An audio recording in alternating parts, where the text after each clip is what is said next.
La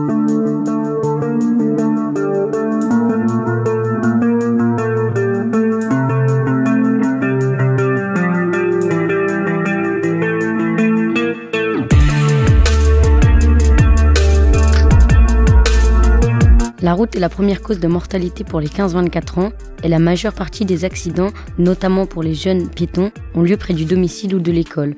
Comment bien réagir si l'on est témoin d'un accident de la route? Pour tout savoir, nous recevons le commandant Sébastien Deroche, chef de sapeurs-pompiers du Creusot. Bonjour commandant. Bonjour. 700 jeunes piétons de moins de 18 ans sont blessés chaque année en France. Les 10 à 14 ans sont les plus touchés par ces accidents qui ont lieu entre 16h et 19h près de leur domicile ou de l'école. Quelles sont les causes de ces accidents? À mon avis, c'est lié au fait qu'on fait cohabiter beaucoup de jeunes piétons avec des véhicules aux heures de pointe. Et donc forcément, statistiquement, il y a plus de risques à ce moment-là qu'il y ait un impact entre les deux. Et puis je pense que les jeunes sont souvent attirés par plein de choses. Le smartphone, les copains, on plaisante et on n'a pas forcément conscience qu'on est dans un milieu où on peut avoir un risque. Percuté à plus de 30 km/h, un piéton a un risque élevé de blessures graves et le risque de mort est important. Quelles sont les premières choses à faire si l'un de nos amis est renversé par une voiture? La première chose, ça va être de se protéger et de protéger le blessé. Soit on est témoin, on était en voiture et on va porter un gilet fluorescent pour être vu de loin. Si on était sur le trottoir par exemple avec des copains, ça va être de signaler à la circulation qu'il s'est passé quelque chose qu'il faut ralentir. Donc on va utiliser ses copains, 30 mètres de part et d'autre de l'accident, pour dire aux gens de ralentir, de faire signe aux voitures pour qu'ils ralentissent, pour protéger la personne qui est au sol. Et puis ensuite, ça va être d'alerter les secours. Donc là, pour ça, on va composer le numéro d'urgence pour alerter les sapeurs-pompiers et expliquer ce qui se passe. On dit qu'il ne faut pas bouger. Un blessé me comment faire s'il est au milieu de la route et qu'il y a de la circulation. Donc effectivement, bouger un blessé, c'est lui faire prendre le risque qu'on déplace sa colonne vertébrale et du coup, on peut le paralyser, d'accord? Même s'il vous parle. Donc c'est important effectivement de ne pas le bouger. Mais effectivement, s'il y a un danger, il faut prendre en compte ce danger. Donc d'abord, ça va être de protéger la victime, ça va être d'indiquer qu'il y a un accident, comme je l'expliquais juste avant, en balisant, en envoyant un collègue de part et d'autre, en faisant des gestes pour ralentir la circulation. Et en fait, les seuls cas où on va bouger une victime qui a été victime d'un accident, c'est uniquement si ses fonctions vitales sont en danger, si son cœur s'est arrêté par exemple, ou si ça se situe par exemple sur un passage à niveau. Là, on ne pourra pas arrêter un train. 50% des accidents de scooter ont lieu en ville. Quels risques prennent les jeunes s'ils ne mettent pas de casque ou s'ils attachent mal leur casque? Alors le casque, il est fait pour protéger en fait votre tête. Votre tête, c'est une boîte dans laquelle il y a votre cerveau.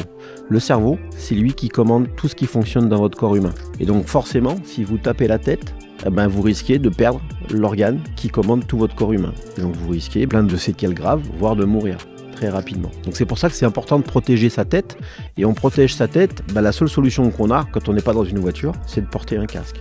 Encore faut-il le porter correctement, c'est-à-dire attaché sous le menton, pour que s'il y a un impact, le casque ne vole pas devant la victime. Il faut bien qu'il reste attaché sur votre tête. Donc c'est primordial et ça peut vous sauver. Pouvez-vous nous expliquer pourquoi il ne faut pas retirer le casque d'un blessé en cas d'accident? Une victime qui est à terre, qui porte un casque, le casque donc a protégé sa tête, mais par contre ne protège pas sa colonne vertébrale. Et la colonne vertébrale, c'est par là en fait que passe la moelle épinière qui va commander tous les organes de votre corps. Et ce qui se passe, c'est que si on veut retirer le casque précipitamment, à ce moment-là, on risque de déplacer la colonne vertébrale et de pincer la moelle épinière. Dans le meilleur des cas, ça peut le paralyser, ça peut être pire. Donc on n'enlève pas le casque à un collègue qui est tombé en moto, en scooter, en trottinette, d'accord? Sauf si c'est une question de vie ou de mort. Si effectivement il ne respire plus, son cœur ne bat plus, il va falloir lui enlever le casque pour pas attaquer une réanimation, faire du massage cardiaque, d'accord, et qu'il puisse respirer. Mais s'il n'y a pas d'urgence vitale, on lui laisse le casque et on enlèvera le casque en fait avec une équipe qui est formée, avec des gestes très particuliers pour préserver une fois encore sa colonne vertébrale. Parfois la situation est grave, la victime ne peut plus respirer ou saigne beaucoup. Quels sont les bons réflexes à avoir? On reprend le cas précédent, du collègue avec le casque.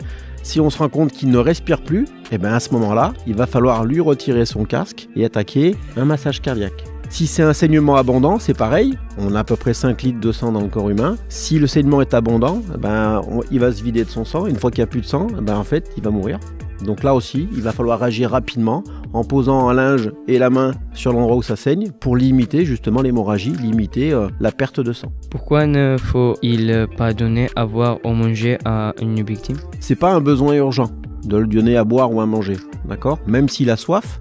S'il a soif, c'est parce qu'il est stressé. Et le fait de lui donner à boire ou à manger, en fait, on va remplir son estomac. Et donc si derrière, après avoir transporté le blessé jusqu'à l'hôpital, il faut qu'il aille au bloc opératoire pour une opération urgente, mais les chirurgiens ne pourront pas opérer tant qu'il a son estomac qui est plein, parce qu'il y a des risques de complications pendant l'opération.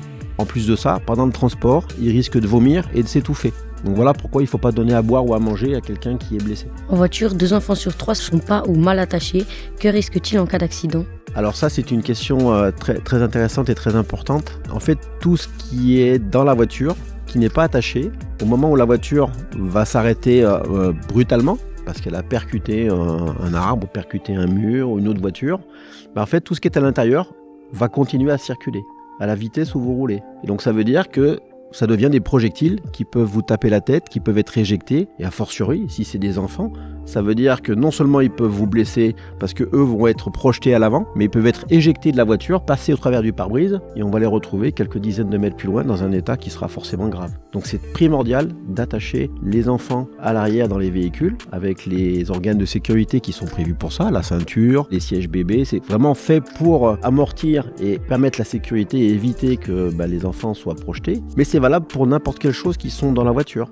Si vous avez un skateboard par exemple qui est sur la plage arrière, dites-vous bien que si on freine brutalement, le skateboard il va partir devant à la vitesse où vous rouliez. En cas d'accident, il faut penser à sécuriser la zone. Mais comment faire pour ne pas se mettre en danger? Donc comme on l'a indiqué, il va falloir protéger la zone de manière à indiquer aux autres usagers qu'il y a un accident, qu'il y a un blessé, blessé qui verront peut-être pas. Souvent les conducteurs sont distraits par tout ce qui va se passer autour. Ils vont voir l'attroupement, ils vont voir la voiture qui fume par exemple, et pas forcément la victime qui est au sol. Donc c'est important de baliser les lieux et de se mettre en sécurité avec un gilet ou faire des gestes de manière à ce que les gens vous voient. Ça peut être stressant de rester seul avec les victimes. En général, en combien de temps les pompiers arrivent-ils sur les lieux de l'accident? Donc ça dépend où se situe l'accident. Si c'est en ville, si c'est à la campagne, si c'est en période de pointe avec des bouchons, donc ça peut prendre plus ou moins de temps. C'est toujours trop long, sachez-le, lorsqu'on attend sur place. Même si c'est quelques minutes, ça va vous paraître une éternité. Et pourtant, statistiquement, on est entre 10 et 20 minutes pour arriver sur les lieux. Quand on est témoin d'un accident, on peut avoir vu des choses choquantes et ne pas se sentir bien. Comment faire pour être aidé à notre tour? Donc ça, c'est important d'en parler à ses parents quand on rentre le soir, bien sûr, d'en parler avec ses camarades éventuellement. Mais si ça suffit pas, pour évacuer des images qui vous ont choqué, pour des choses qui vous reviennent la nuit notamment, dans ce cas-là, il faut en parler à votre docteur, à votre médecin, qui pourra vous aiguiller vers quelqu'un qui est spécialisé pour justement vous donner des clés et vous aider à effacer ça de votre mémoire, de manière à ce que vous viviez avec, que vous puissiez l'accepter et que ça vous fasse grandir et pas que ça vous paralyse dans votre vie. Pour conclure, pouvez-vous nous rappeler le numéro de téléphone à composer et les éléments importants à dire en cas d'accident? Donc en France, les numéros d'urgence pour appeler les sapeurs-pompiers, c'est le 18. Si vous voulez appeler le SAMU, vous faites le 15. Les forces de l'ordre, police, gendarmerie, c'est le 17. Ensuite, il y a un numéro d'urgence européen qui existe depuis des années, qui est le 112. Ce numéro de téléphone est utilisable depuis n'importe quel téléphone portable, partout en France bien sûr, mais également partout en Europe. Donc si vous avez un doute sur le numéro, s'il y a un seul numéro à retenir, c'est celui-là, c'est le 112, où vous aurez forcément au bout du fil un service d'urgence qui vous redirigera vers le service adapté à ce que vous demandez.